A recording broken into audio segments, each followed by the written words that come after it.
Today on DNVR Buffs Live, we have a mystery guest, and neither Scott nor I know who that mystery guest is.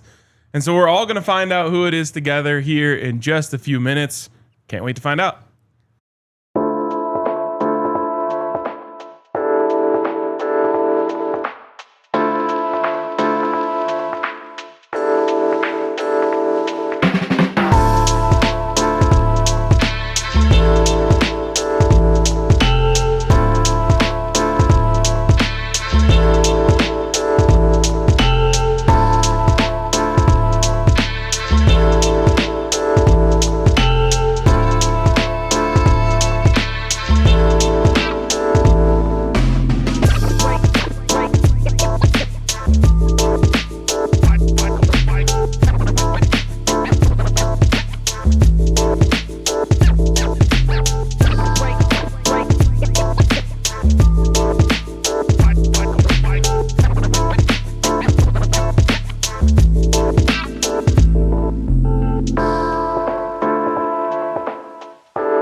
Let's go, squad. It's DNVR Buffs Live coming to you straight from the Toyota Lounge. It is Spear Week. It's a beautiful Tuesday. Actually, it's not that beautiful outside, but inside DNVR bar, inside the Toyota Lounge, it's feeling pretty spirited in here. On Tuesday of Spear Week, we got a special mystery guest joining us here in just a couple minutes. As RK said at the top, neither of us know who the special guest is. We have no idea. And the nerves are a bit high. I haven't had like butterflies before a show in a while. And I'm weirdly nervous because I have no idea who our guest is going to be. Both of us like have inclinations of who it might be, but we're still kind of flying blind here. So yeah, this should be fun.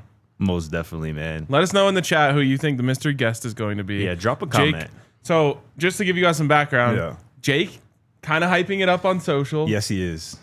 Alyssa, who knows who it is, also hyping it up. We're told the guest is so good that we're going to have to change the headline of the show once we know who the guest is. A lot of hype. So this could be big. And shout out to Jake, man. We're missing you, bro. Still handling business, though. We'll see you, Jake, back here with us tomorrow. But yeah, bro, I'm really excited to see who this is. Like I said, I got a couple ideas in mind, but yeah, man, the nerves are. I got that feeling, in my stomach. I'm just, just a bit unsure. The nerves are high, so I'm excited to see who it is. We can't be overhyping the guest because we don't know who it is. We quite literally don't know. We don't know who it is, so we're just relaying the feelings that we're getting. And y'all go find out exactly when we find out. This is Spirit Week, bro. This is feeling very, very, like I said, spirited right now. And we got Spirit back on set. Yes. Let's Spirit go. Shining like never before. Ooh, my mom says Miss Peggy. That'd be fire. Miss Peggy would be crazy. What if it was just Jake? Is Jake just he says he's nervous? Jesus. He's not even here. He's nervous that we're going to mess this up, dude. Make him look bad. No, we would never. We going to take care of business, bro. Maybe he's nervous because it is him. He doesn't know how we're going to react. I swear, if I see Jake in that DNVR hat pop up on my screen in a couple seconds, I'm going to be walking off, bro. Right, for real. You can do the rest of the show just remote. Swear. Speaking of it, we're going to have a lot of guests on Friday, potentially with our diehards. We're going to be talking to the diehards. So make sure you are a diehard.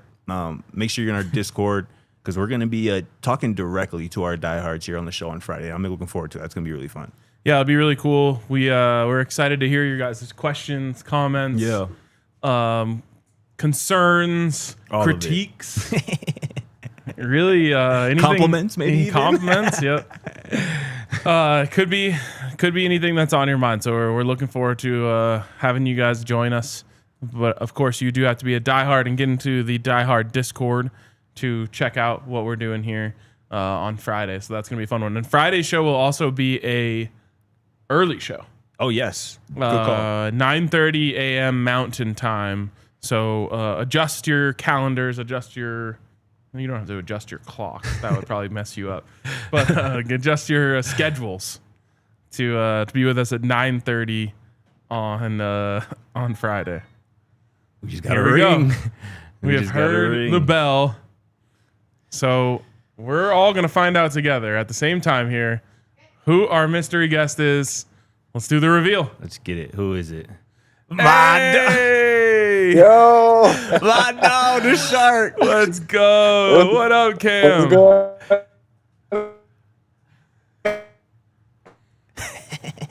Oh no! Oh no! Oh no. We're losing you, Cam. If you can hear us, you're breaking up a little bit.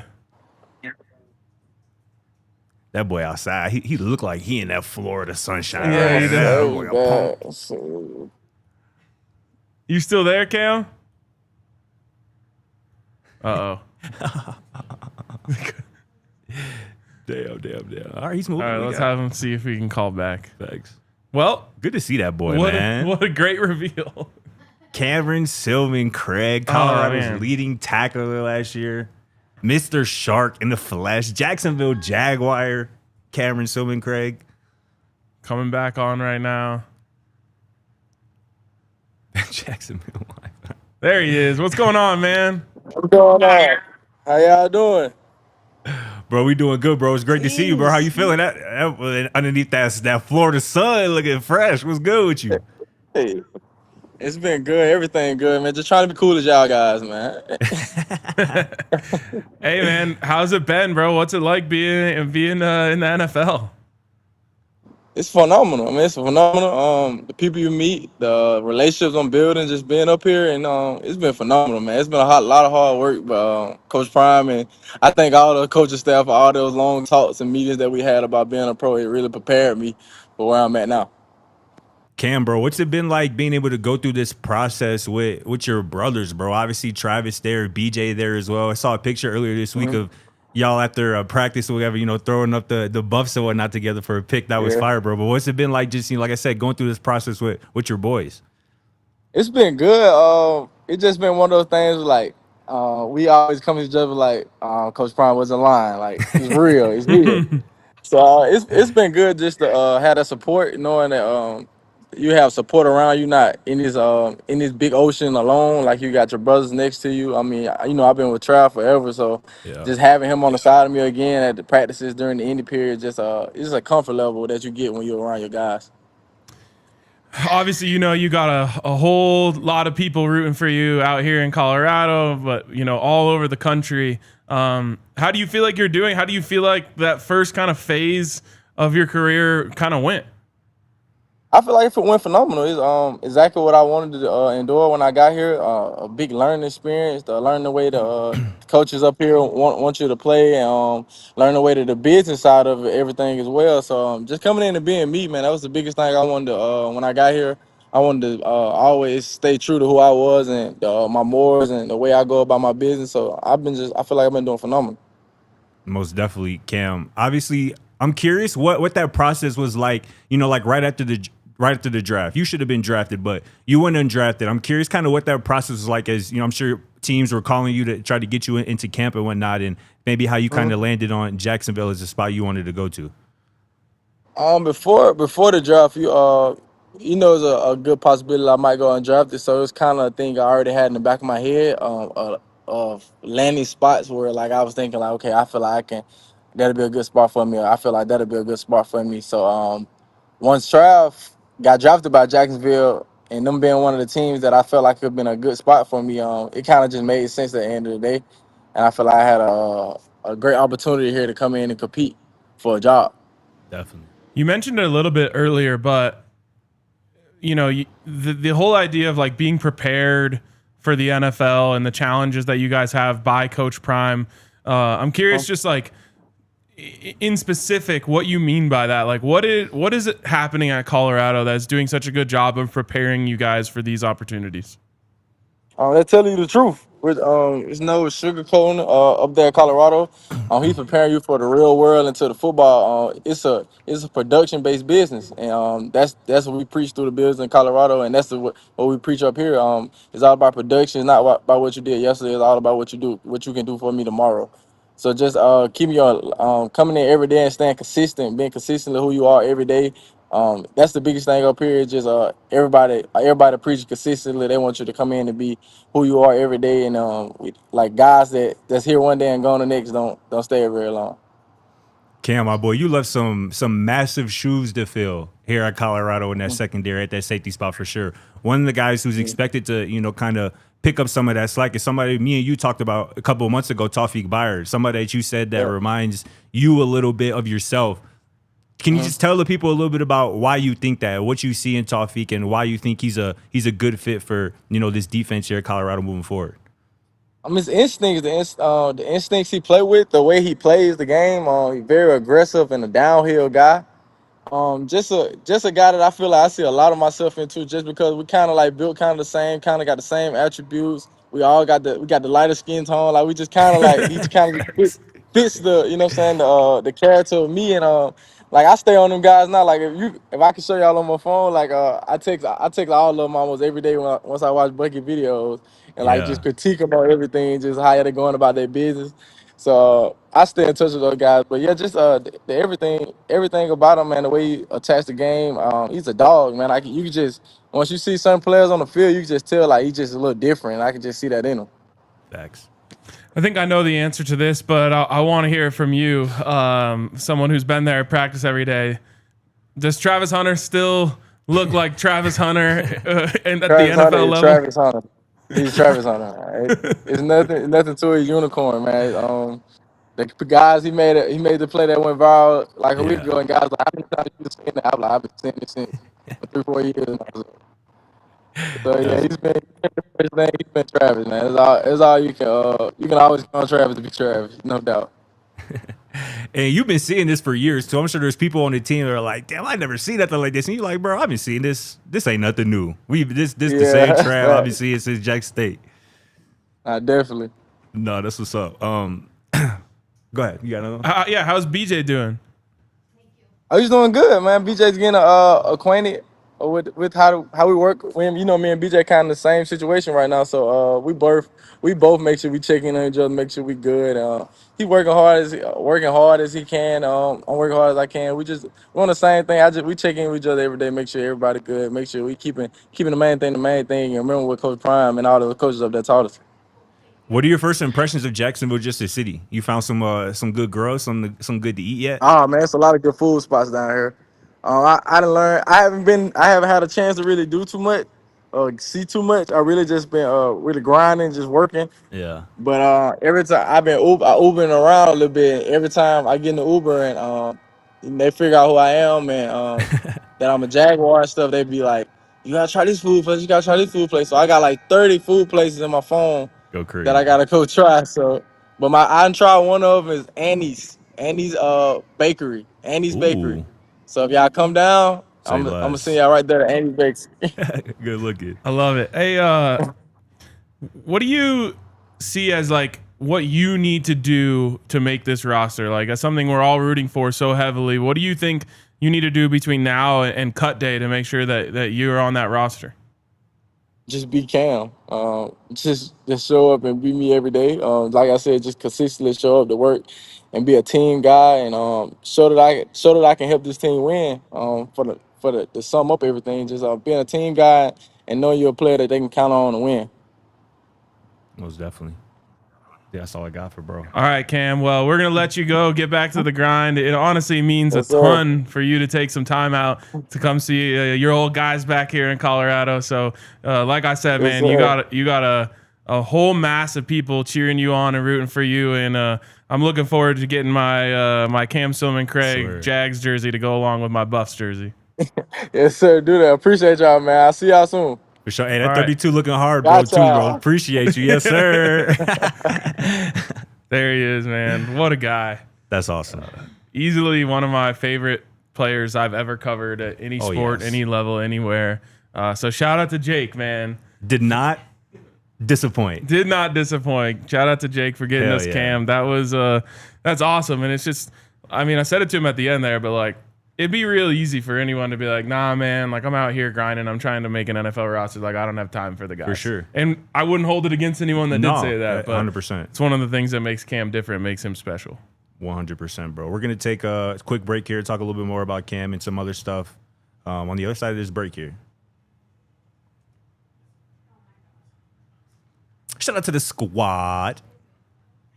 Our good friends over at Empire today, man. Listen, your favorite team, they got a home court advantage. They got a home field, maybe even a home ice advantage. So your home needs exactly that. Your home needs a home floor advantage, and Empire today can help you get exactly that. Empire today is flooring experts, dedicated flooring professionals who focus on flooring every single day. We've all been to those big box stores with those endless, massive aisles, and somehow you're hauling all these materials home, looking for an installer and doing everything yourself. Those big box stores are not at all like Empire today, because Empire today lives and breathes flooring. Their flooring experts can bring the showroom right to your home so you can pick the right flooring and the right colors for your space and see how it looks with your furniture. With Empire today, you get clear, you get upfront and all-inclusive pricing, plus you can schedule installation as soon as the next day, because don't nobody like to wait. Schedule a free in-home estimate today, because some things are just better at home. DNVR listeners can receive a $350 discount when using promo code DNVR. Yes, you heard that right. A $350 discount with code DNVR. Restrictions apply. Visit EmpireToday/DNVR for full details. Also, shout out to our friends at the Hall of Fame app. We've all been there. Your parlay's one leg away, and then a relief pitcher gives up a walk-off bomb in the ninth. Heartbreak. Sound familiar? Well, the Hall of Fame app is built to fix that. Started by two lifelong sports fans who also happen to be Ivy League grads, Hall of Fame makes parlay research smarter, faster, and data-driven. This is not your group chat full of hot takes. It's a full analytics game. The Hall of Fame app gives you access to advanced stats, historical data, and powerful tools to help you bet smarter. The app is built for the everyday sports fan, so it's easy and intuitive to use. You'll get an idea of your chances of hitting your parlay and identify weak legs so you can weed them out before they kill you. And best part here, guys, our listeners get a 7-day free trial and 50% off their first month. Just download the Hall of Fame app or visit HofBets.com. That's HofBets.com and use code DNVR at checkout for a 7-day free trial and 50% off your first month. And heck, if you use it right, you might be able to pay for that whole month with one good parlay. So shout out to our friends over at the Hall of Fame app. Man, it's good to see Cam, dude. One of the coolest players I've ever had the pleasure of, covering, and it didn't take long for me to realize that he was just a special person, and obviously, man, a player as well. Like, I remember that first NDSU game, the first game of the year, right, where he goes out early. And the entire defense felt his absence. Yep. And when he returned, they seemed to quickly get back to how we know they're capable of playing. And Cam has just been a consummate leader, and there's just no doubt in my mind he's going to stick, whether it's in Jacksonville or elsewhere. He's going to be able to stick in the NFL because, like Coach Prime told us at some point this past season, he's just not going to allow you to cut him. He's not going to allow you to do that. Facts. He's going to do whatever it takes, special teams, depth, whatever. And I think he's capable of playing in the NFL, being a actual contributor, impact player. So this is just the beginning for him. And I feel like it had to have kind of felt like just destiny, right? Being with Trav at Jackson State, going to Colorado with him going number 2 overall. And I'm sure at that moment when he went number 2 overall, he was like, Jacksonville might be a spot. Yeah. I mean, he pretty much told us as much, Cam did right there. So that had to have felt so cool. So cool. And I love what he said there when I asked, what do you need to do to make the team? Mm-hmm. Just be Cam. Period. And it's enough. It's crazy because if someone were to ask me, like, why did you like covering Cam so much? It's that, like, I don't know. He was just Cam. Like, yes. He acted completely normal around us all the time. All the time. Like, a lot of times, and again, I don't necessarily blame anyone for this either, but like people hear the word media, and so they clam up a little bit, or they act different, or they feel like they have to put on a show. And it's like every time we interacted with Cam, whether it was on camera, off camera, at the team hotel, after practice, wherever, for sure, he was always just Cam. And that's not just like a mark of like a great person to cover or a player or anything. That's just a mark of a good person. Everyone's had that friend who like changes up in every situation they get to. Hell yeah. Cam's the opposite of that. Just his true, authentic self at all times. So no doubt. I think that mindset will take him a long way in life. 100%, and that's something that Coach Prime has always preached, and I feel like that's something we've seen in his players over the last couple of years. We obviously seen it in Shador. Like, he has always been the same person, whether it's on camera for an interview, off camera, in between, press conferences, whatnot. Like, he's just being himself, And like Cam said, like what he might have to do to make the team is be himself, because that's enough. Being Cam Silmon-Craig is enough to be an impactful player in the NFL, the highest level of football. So I'm just really excited for bro, and it was dope chopping it up with him again. And like you mentioned, I talked to him, this offseason, in the midst of, I think this was right after the Shrine Bowl in Dallas, when bro has a lot going on, I'm assuming. And he took, 15, 20 minutes to just hop on the phone with me and just chop it up about the past season, talk about Tawfiq. And hearing him talk again there about Tawfiq, and we saw it in the spring game. That boy, Tawfiq Byard, is very much capable of kind of filling in those shoes, those big shoes that Cam left behind. And I can't really think of a better successor. For real. And I mean, people, doubted him before he got to Jackson State. That's tragic. People doubted him before he got to Jackson State. They were wrong. People doubted him when he got to Colorado. Oh, this is just like a Coach Prime throw-in. Yeah. Wrong again. Period. People are going to doubt him as an undrafted free agent, and I won't be the one betting against him. That's for damn sure. One last kind of takeaway I had there was the look on his face when I asked him if Travis Hunter's still Travis Hunter. This is just like, yeah, duh. Motherfucker, please. For real. That's Travis Hunter. Of course, he's still Travis Hunter, but it's just cool to hear, cool to see. Yeah. Something that we like. Jake's talked about it forever. Like, this is a future NFL superstar. Like, kids are going to be begging for Travis Hunter jerseys for Christmas. Like, and it's merely a matter of time before that happens.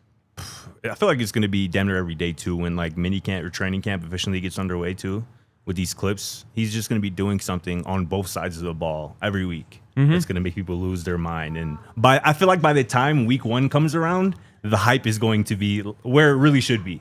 Right. Because people are, the national, I feel like, is a bit slow and a bit uncertain about what Travis might actually be able to do. But I feel like the more those clips come out as the season approaches, by week 1, everybody's going to be locked in on that week 1 game. I wonder what that young kind of staff up there in Jacksonville feels about the preseason. Like, are we going to get to see Travis Hunter in the preseason? Yeah, it's a good point, because a lot of the younger coaches are anti-preseason. Yeah. I wonder what, I mean, we don't really know, because obviously he's a first-time head coach, but I wonder what Tampa was doing the last couple of years.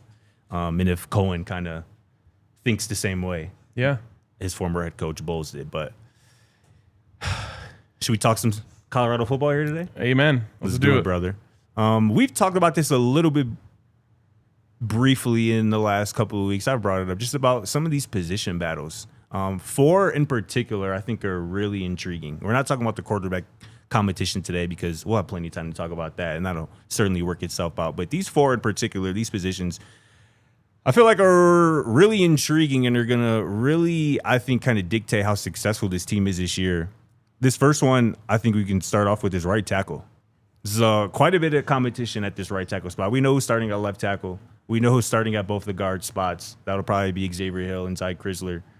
Looks like center will be Zarin McGill. But right tackle, there's some uncertainty just about who is going to be that guy. Obviously, Phillip Houston is back in the mix, and I don't think you were here, but when we had Unc on a couple weeks ago, I asked him about Phillip Houston's health, obviously, after he missed the last part of last season with a pretty serious knee injury. But Unc pretty much said that he's full go. Like, wow. He actually called them and nicknamed him Weapon X, which is like for his ability to recover.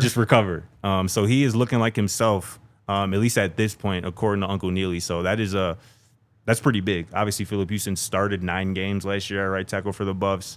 I think started his first game was Colorado State through that point, which is, I think, Colorado's best kind of stretch, I would say, offensively. He was a part of that up front on that right tackle spot. But obviously they brought in Larry Johnson, the third, the transfer from Tennessee, who was played, I think, in 15 career games, was working with Tennessee's first team offensive line this spring before transferring, I think just last month.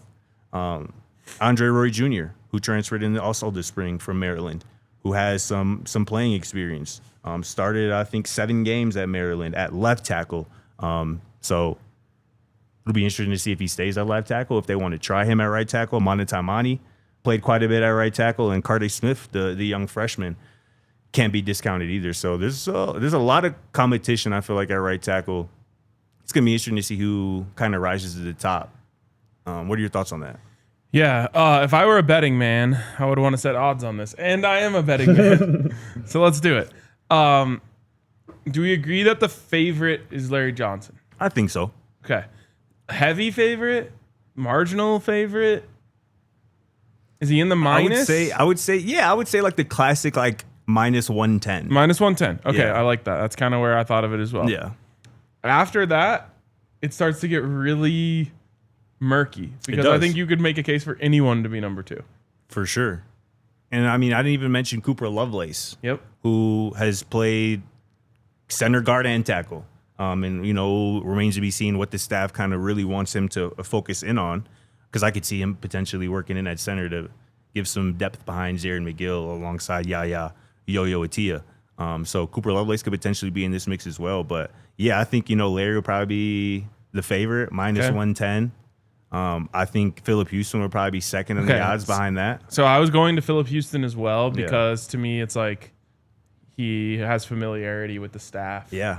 They know he's out there. He's already back and ready to go. But I think you could make a case that he's kind of in a group where maybe they're all the same odds around like plus 200. Yeah.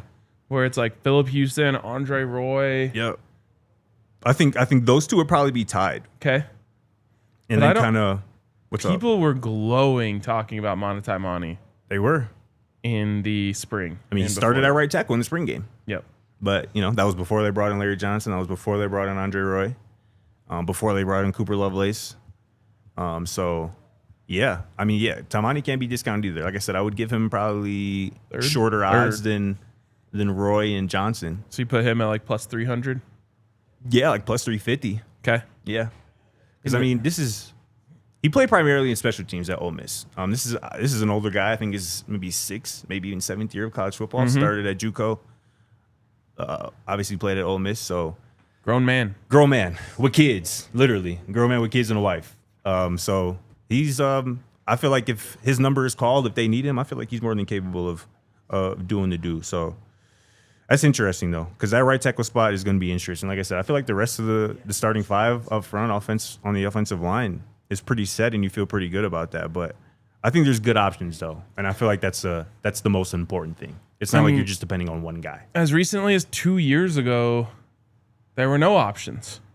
It was just like a revolving door of just like throw someone out there to try and almost like get the microwave theory where it's just like, oh, like they got hot. Yeah. But it was just throwing stuff at the wall, hoping something would stick. And I mean, right tackle, I feel like is a position that a lot of football programs and football teams struggle with. Yeah. The Broncos had a long-term right tackle problem before they got Mike McGlinchey in there.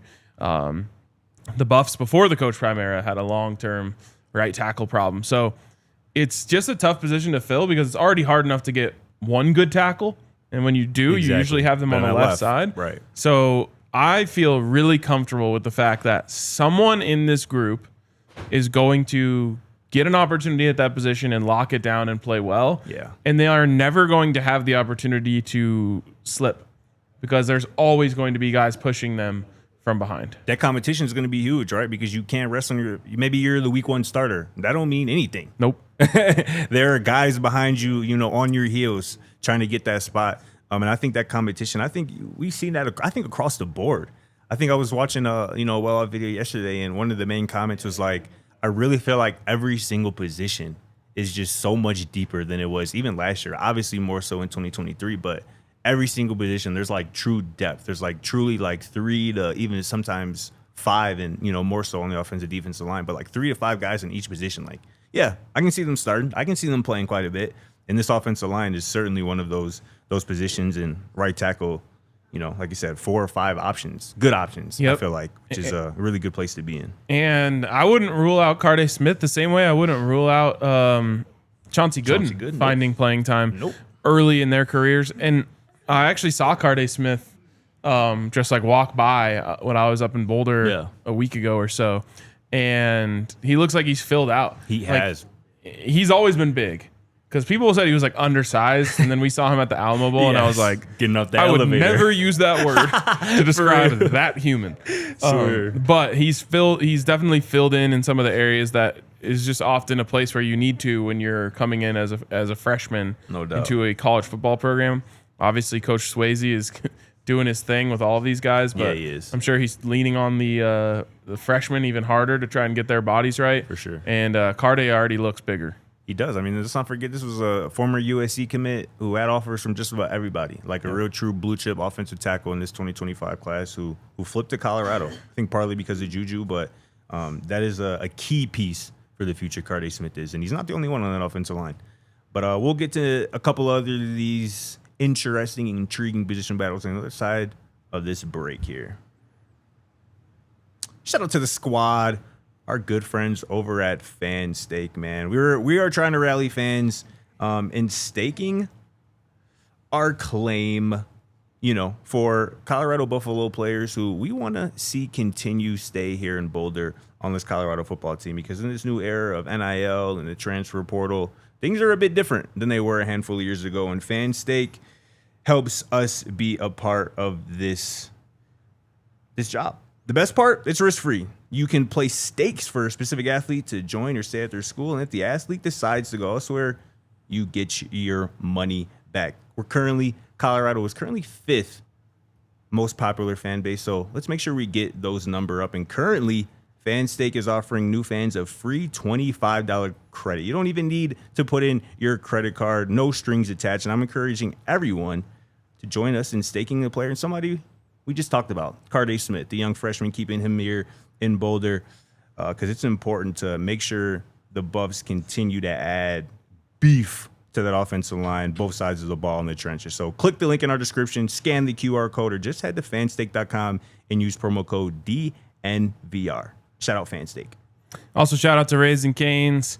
If you're heading out on a road trip this summer, make sure you map out the nearest Raising Cane's to your route, which oftentimes, especially if you're doing it here in Colorado, you're going to find a Raising Cane's on the right path. Yes, sir. And Henry was bringing this up on the Broncos podcast the other day, but I couldn't agree more. When it comes to road trip food, Cane's is almost perfect for grabbing, getting back on the road, get out there as fast as you can, because you just got your little box combo, got your dipping sauce, got your fries all right there. It's much easier than trying to eat, a burger or whatever.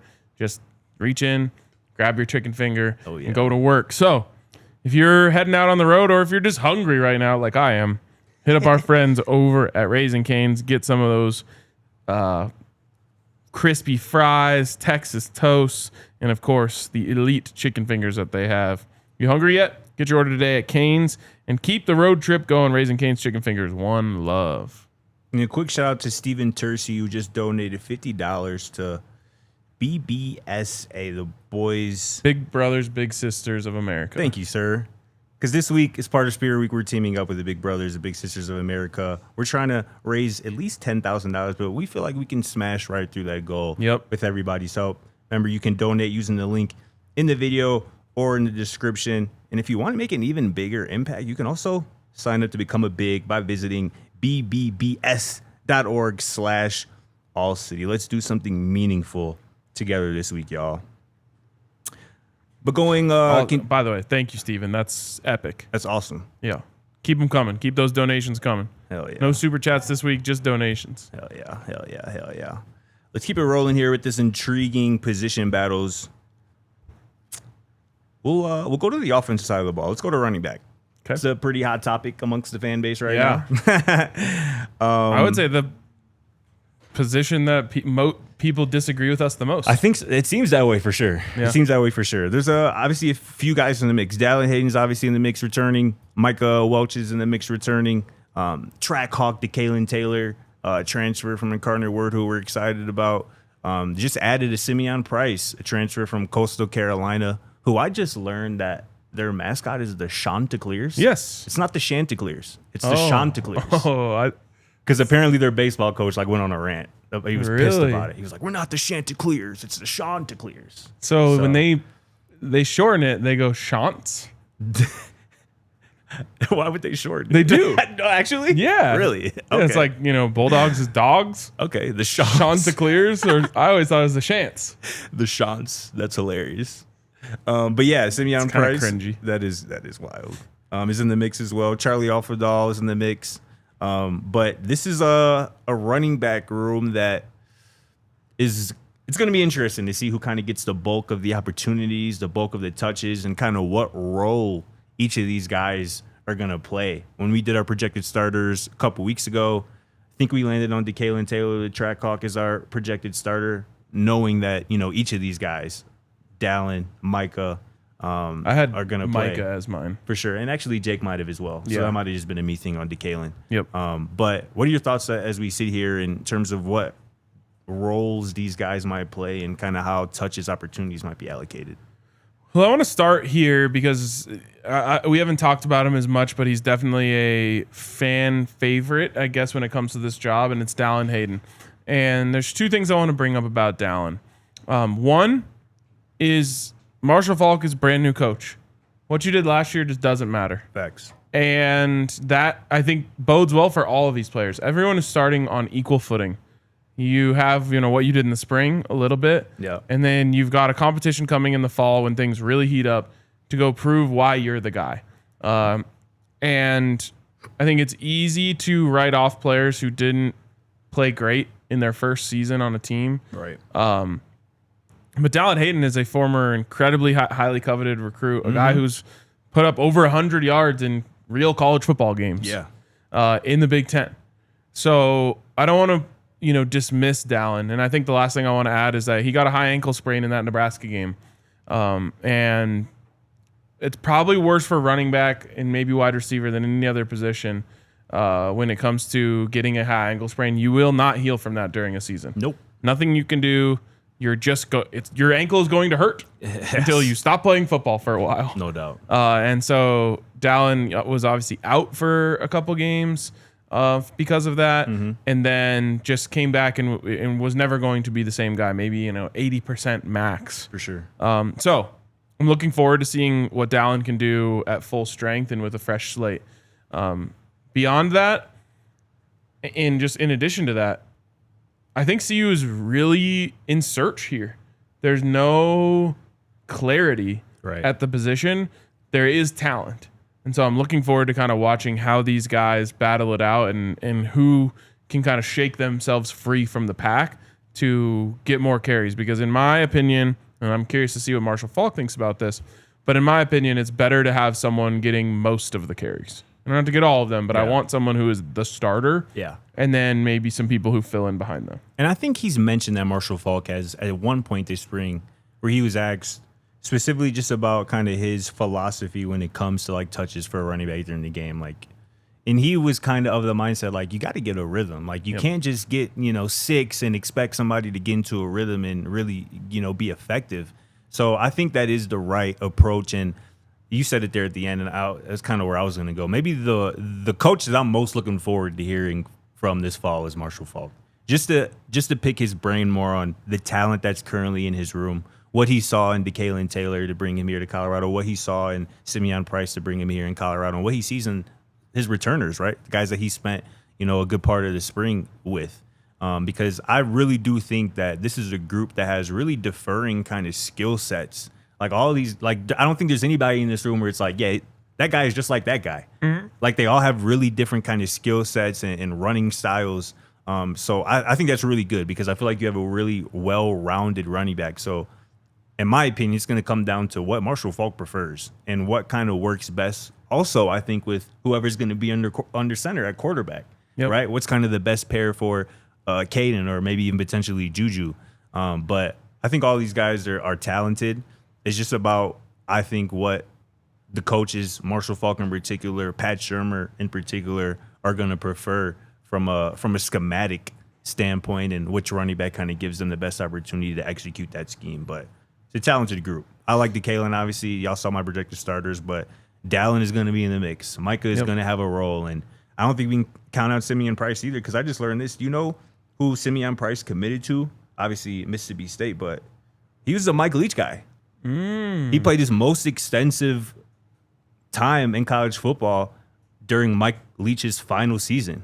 He actually was Mississippi State's leading rusher in that bowl game just a couple weeks after Mike Leach's untimely death.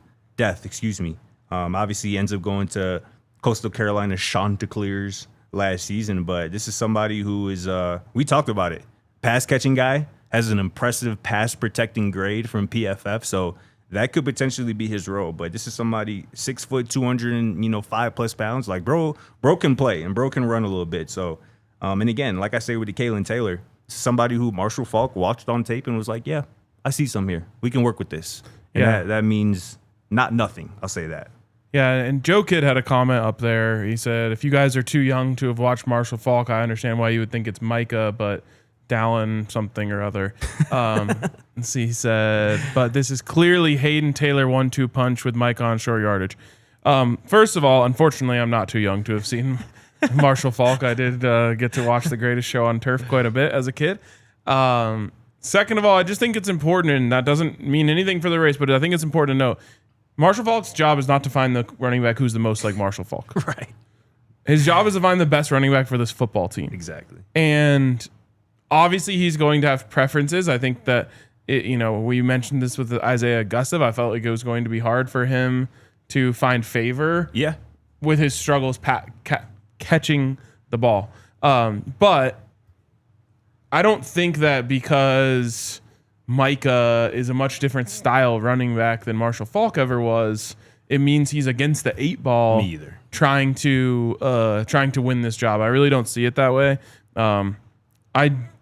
I think that everyone has an equal chance to win this based on how are they making reads? Exactly. How are they protecting the passer? How are they finding holes and executing, and are they patient? And all of those things, all the things that make a great running back, I think everyone is on equal footing trying to establish themselves as the best option for this team to win football games. For sure. And yeah, I mean, if you looking for Marshall Faulk in a running back here, good luck. It's just like Coach Prime trying to look for Coach Prime at corner. Like, it's just never happening. It's just not. Although he did kind of find it in Travis Hunter. But that was lucky.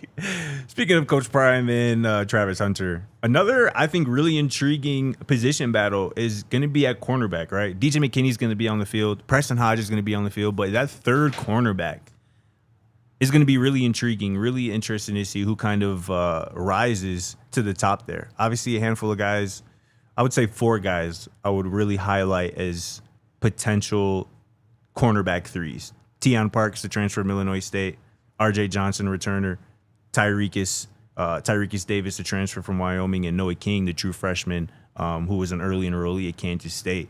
That's going to be a very important spot, that third cornerback, because there are some decent quarterbacks in this Big 12, in this league. There are some solid receivers in this league, and I think a lot of teams smartly, let's throw at your second best corner or your third best corner. Those are the guys who get a lot of attention, a lot of targets. And again, if we're referencing our projected starts a couple weeks ago, I had R.J. Johnson. I think we agreed on that. I think all 3 of us might have agreed on that. No, he might have had Teion. Jake might have had Teion Parks. So it's, and I could go either way there. So could I. It was kind of a coin flip for me. Yeah. I'm excited about Teion Parks. I think that he is a very technically sound corner. Yeah, he is. Which is something that's exciting for that position. I think we went RJ because he was so good in the spring. He really was. And he also was so good in his role last year. And I mean, I always think of the NFL when I talk about this stuff, but special teams is how you earn the trust of coaches. 100%. If a coach can trust you to go out there and play the quote-unquote non-fun aspects of the game at your full, giving your 100%, and you're locked in special teams meetings and you're paying attention and you execute your role as you're expected to on game day, that is how you get elevated. Yeah. And R.J. Johnson was, I believe, a redshirt freshman last year. That's correct. Played the most special team snaps on the team. So he obviously has some of the specs that Coach Prime really likes to have. Super long arms. He's grown into his body a little bit. 6'2". And he turned heads in spring. So that's kind of where we lean that way. But Teion Parks is coming in from a very different path, right? A guy who's played a lot of football at a lower level and who has kind of learned and worked his way up. So it's going to be a fun little battle between those guys. I just really like R.J. Johnson's makeup, man, from a physical standpoint, from a mental standpoint. One of the first quotes from this spring that really stood out to me was Robert Livingston saying that he just loves the look in R.J.'s eyes right now. And that's, again, coming off a redshirt freshman season, his first year at Colorado, where he played the most special team snaps on the team. Obviously, he wasn't going to have a big role in the secondary with Travis and, Preston and DJ and some of those other guys. But this is a different group. And I feel like behind DJ and Preston this year, RJ has a real strong opportunity to kind of wake some people up as him being a guy who can, I think, be one of the best corners in the Big 12 potentially. Like you mentioned, though, Teion Parks, I think also has a lot of potential and talent. Last year, we talk about him leading the Missouri Valley Conference in pass breakups last year with 11. He allowed 37% of passes thrown his way to be completed last year. Wow. And he played 730 defensive snaps. Yeah, so he was on the field a lot. And he was locking. It was a lot of this going on. Yeah. A lot of clamping up going on from Teion Park. So I think both of those guys are going to be on the field a lot. Tyreek Davis, who I wanted to talk about last week on the show, is somebody who I feel like we didn't give enough love during our projected starters breakdown. He is that's another grown man. Like his last year of eligibility, really productive the last couple of years at Wyoming, and then kind of on the opposite end of the spectrum there with Noah King, a blank slate of true freshman, but a really talented one. They're Kansas State's highest physically ranked, gifted. Yeah. Kansas State's highest ranked defensive addition from the high school ranks in over a decade since 2013. So I believe it's Kansas State's highest ranked recruit in all their history. 2X. I think you're right, bro. I messed that one up. You're right. No, but obviously next to DJ is the most physically gifted, I would say. Maybe, yeah, bro. So yeah. Size plus attributes, well, yeah. And this is an interesting point that was brought up in the comments. Who is the transfer that we lost this offseason that was probably the most disappointing? Colton Hood. Colton Hood was the fourth corner last year, not the first, second, or third. So we're talking about third corner right now. Fourth corner is just as important. Facts. And so it's nice that we have options here that we at least go 5 deep that we're comfortable with, and we'll see what Noah King can do. Makari Vickers, There's some wild cards in there, too, that can make you feel really comfortable. 100%. Ivan Yates as well, and that group is being coached very well, too, by Kevin Matheson, obviously the best corner to ever do it in Coach Prime. Last position battle we'll talk about here, maybe the most talked about alongside running back is linebacker, right? Obviously, Reggie Hughes, Martavius French, transfers this offseason who came in the winter, kind of appeared to be the top front runners to start at linebacker, but Jeremiah Brown is back. They added Sean Myers from Northern Alabama just a couple weeks ago. Kylan Salter might also be in the mix. He was really impressive in April during the spring game as well. And the true freshman Manchester Walker, I assume, will be in the mix as well. But this is a group that you would like to find 2 guys and run with them the whole season, assuming health. But we don't. I think it's a bit maybe optimistic. But there is some talent in this room, and we'll see. We'll see. There's a lot of questions in terms of, again, just who's going to be the guy. But I think Reggie and Martavius French have shown enough to get the first nod. Yeah, I think they're going to get the first look. I think I'm very close to the leader of the Kylan Salter Believers Club. I think that's fair. But I still think their experience that those 2 guys are bringing in is probably going to lead to them to start. And they have a really important job. They really do. Man. The linebackers last year made a big difference for Colorado on that defense. And it's the one place where I think the expectations, like those guys are going to have to level up their play in the fall to live up to those expectations. No doubt about it. I mean, I'm not going to count out Sean Myers or Kylan Salter in this race because obviously we don't know a lot about Sean Myers, but we talk about him. This is a former team captain. Like, dude has played a lot of football. Granted, at Northern Alabama, lower level, but another guy coming in his final year of eligibility. He came here to play. So I'm assuming he's going to give it his best and put his best foot forward to at least try to crack that rotation at linebacker. But I really like what French showed, and particularly Hughes as well in the spring game. And like you mentioned, Salter, I think, led the team during the spring game in tackles. He was everywhere. A missile. He really was. He was really and that's what you wanted to see. That was, I think, the best way to describe Nakai Hill Green last year. Like tackles for losses, tackles for 0 yards, where it's just like he's flying downhill at the ball carrier, and he was just everywhere. He was really fun to watch last year.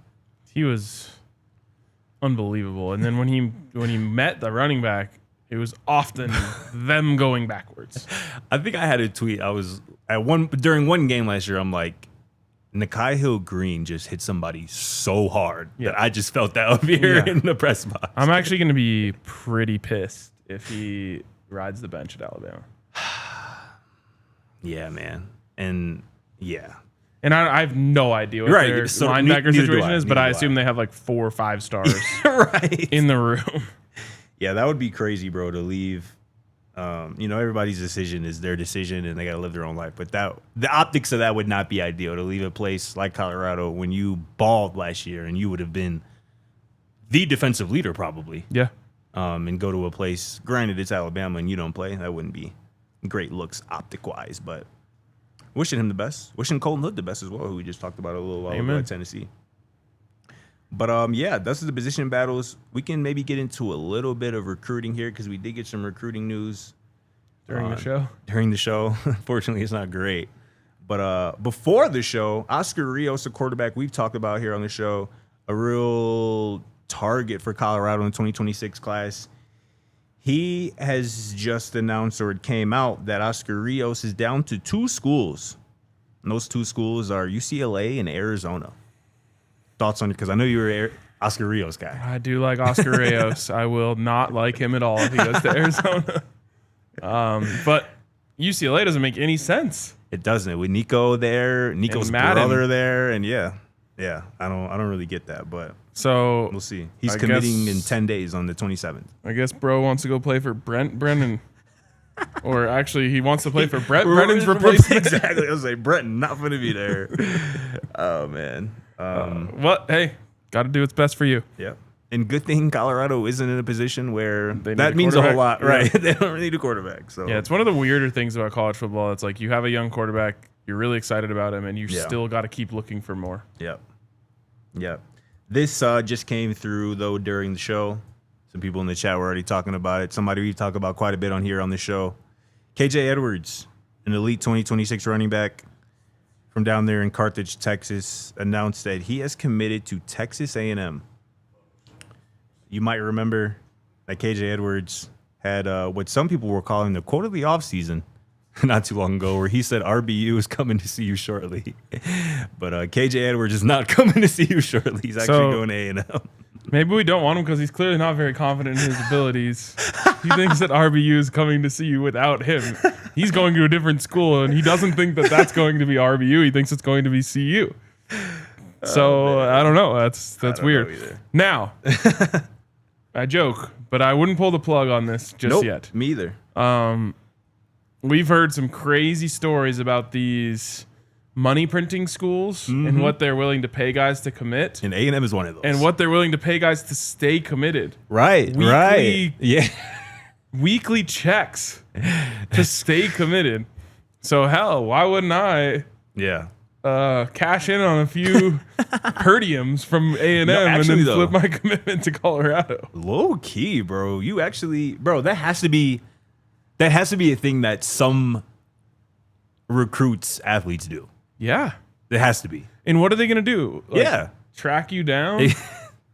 Give us that back. Yeah. No, bro. Like maybe now there could be more kind of like contracts and stuff like that, but it's all just handshake deals at this point. And they've just got their bag man sending wires to these kids to stay committed. And again, I agree with you, bro. I don't think this is the end of KJ Edwards' story in terms of his commitments and whatnot, especially because it's Texas A&M that he committed to. It wouldn't be the last or the first high-profile recruit out of high school to commit to Texas A&M and flip elsewhere. Like, that is that classic kind of school that is really just throwing money around. And I think also, too, KJ Edwards had a date set for maybe a month from now. So this was an early August decision. 1st, I thought it was. Or 2nd, yeah. So this was an early kind of spur-of-the-moment here decision, at least ostensibly. So it's just that dollar sign, that number got high enough. He said, all right, for that much? How much? Yeah. Outside today. But more some recruiting stuff. Some good news, actually.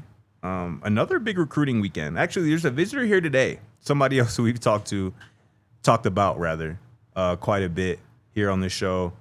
One of the top linebackers in the 2026 class, at least according to On3, he is the number 1 linebacker in the 2026 class. His name is Isaiah Williams.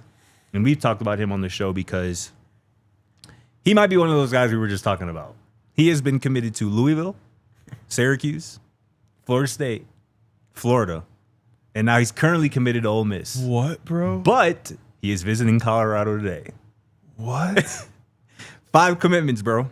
He's been committed to 5 schools, and he has yet to even graduate in the 2026 class. But obviously, he's a number 1 linebacker in the class, so he is very highly coveted, and he is in Boulder today for a visit. Bro's addicted to that Instagram follower boost he gets every time he commits somewhere. Oh, man, yeah, bro. He just loves that dopamine, bro. I did see someone recently say, like, I'm not following any of these kids on Instagram until they sign on the dotted line. I'm like, I kind of respect that. Can't even blame him. Kind of respect that. You cannot even blame him, dog. You want that Colorado boost? Yeah. You got to sign. Last thing here on recruiting, we get on a good note here. Logan, if you can pull that that photo up, which is kind of making the rounds here today on CU Buffs Twitter. We talked about it quite a bit yesterday, but the Pecco pipeline, the Polynesian pipeline, that's potentially being opened here by Domata Pecco. We saw at least some photo evidence of it, and it's a good site right there. Do you see my quote tweet of this? No. I said, we are so back. Facts, bro. We are all the way back. Facts, bro. I mean, on the left there, that is Trip Skews, an offensive lineman who visited this weekend. Next to him, that is Joseph Pecco, Domata Pecco's son. On the right of Coach Pecco is Edge. I'll get his name here in a second. And then on the right here is our guy T.I. Tufanua. And look at that field, bro. Look at that turf. It looks crispy. Looks so cold. But this is what we were talking about yesterday on the show. If you missed yesterday's show, go check that out. We're talking about Domata Pecco's instant impact on recruiting, specifically with this Polynesian pipeline that could potentially be back open to Colorado. And I love the history you kind of unveiled yesterday on the show, where it's like typically when Colorado football is good, it's because there's a Polynesian presence on that football team. And that was even Dave Rich was dropping some gems yesterday on Colorado football history that I didn't know. So that's just awesome stuff. And hopefully Domata Pecco can lock in at least, I would say even 3 of those guys right there in that picture. At least 3. Yeah. Maybe even all 4. Can we bring that up one more time? My guy T.I. at the end, I believe this garment is called a lava. Okay. Excuse me if I'm wrong about that. But he's got the black and gold one that I remember Brian Cabral used to wear on game days on the sidelines. He was CU's longtime badass linebackers coach. We need to get more of those so everyone can have a black and gold one. Yeah, that's hard. Yeah. That's some real drip right there for real. And my guy there next to T.I., his name is Isaiah Tokyo. I mean, fire names all through here. Yep. Trip Skews. Kind of has a baseball feel to it. Yeah, for sure. But still fire. No doubt. Need them. Keep them coming. All dogs to Colorado. All dogs to Colorado, indeed. Make sure you hit that like button. Make sure you drop a comment. We're going to get to the chat right now. What y'all talking about, chat? Max says, any word on Tyler Brown? Been quiet. Well, it has been quiet. Actually, Unc was on the show last week, and he was singing Tyler Brown's praises. Nice. You know, working hard. Can't be discounted potentially in the center race. Nice. But it's still, according to Uncle Neely, the strongest player on the team still. So didn't Phil Lodeholt say he's the strongest player he's ever been around? That is right. That is right. That dude was in the league for a long time. Yes. So yeah, Tyler Brown's still grinding, putting in work. Mac also says, as a coach, I wouldn't mind Miller as a back. What do y'all think? To me, I like using him there in spurts. I really like the idea of having him as my Wildcat quarterback. Yeah. I think you're taking away some of his skill set if you turn him into a full-time running back. He has great hands. Yeah. He has a special vertical leap. He really does. He's very good in contested catches. You can utilize that stuff out of a guy coming out of the backfield, but to me, those are just skills that I want him using on a play-to-play basis. Completely agree with you. I'd love to see it in spurts, packages potentially, but you can't watch Draylon Miller run routes during Colorado's pro day with Shedeur Sanders throwing the ball and, Travis Hunter and LeJounte and Will out there on the field looking like he belongs and say, let's move him to running back. Can't do that. Well, and they ran a play. We're going to hit overtime here real quick. Check us out on DNVR.com. I want to say this was against Kansas State. I know it was a night game at Folsom, but aren't they all now? They ran a play where he went out of the backfield and took off like he was going to run just a straight, not even like a wheel, just straight out of the backfield. As soon as he got the linebacker to turn, he just turned around. Shedeur hit him. And I was like, run that play every time. It's unstoppable. No, swear. And if the linebacker doesn't want to turn and run with him, then over his head. Exactly. So you can get really creative with that stuff with him, and I'm excited to see how they use him. But yeah, he's too good as a wide receiver to take him away from that. Creativity got to be the word of the year offensively for the Colorado Buffaloes. It's got to be. I've got a lot of ideas if they want to hit me up. Hit my boy That's all I do is think about golf and plays. Oh, man. Joe Kidd says, what's up with Makari Vickers' health? Haven't really gotten any recent updates, but from last we heard, all is good. Yep. Something we can definitely ask Unc about next time he's on the show. Yeah, but Coach Mathis back in the spring said that he expects Makari to be back for fall camp and whatnot, so that would be awesome. This is a guy who transferred in from Oklahoma. Yep. Obviously a really talented player, so honestly can't be discounted from that cornerback 3 or 4 discussion we were talking about earlier, assuming he's healthy and ready to go. Last one here from Max. Sorry to ask, but I forgot who's the number 1 RB at CU. Charlie? We went through that conversation. There is no RB1 right now. Facts. It's a true battle. But we didn't mention Charlie at all, and I will not be surprised, and I don't care what you guys say about this, I will not be surprised if we get a week into camp and Unc says Charlie's getting RB1 reps, and he's doing well with them, and the coaches love him. Y'all better not crash out over that either. So, don't sleep on Charlie. Not often, ball. But that was a fun episode, bro. It was a fun Tuesday, bro. Shout out again the Shark, Cam'Ron Silmon-Craig, for taking some time out of his day to chop it up with us and cool with us. Shout out Jake. Yep. Putting in the work on his off for day. The alley-oop on his off day, still getting it done. We'll see my boy back here tomorrow. We might have a new guest potentially on the show tomorrow, too. Oh, yeah. Maybe a familiar face, but maybe somebody you don't always see on the show. So stay tuned for that. All right. Let's go Buffs. We all silly like the mayor.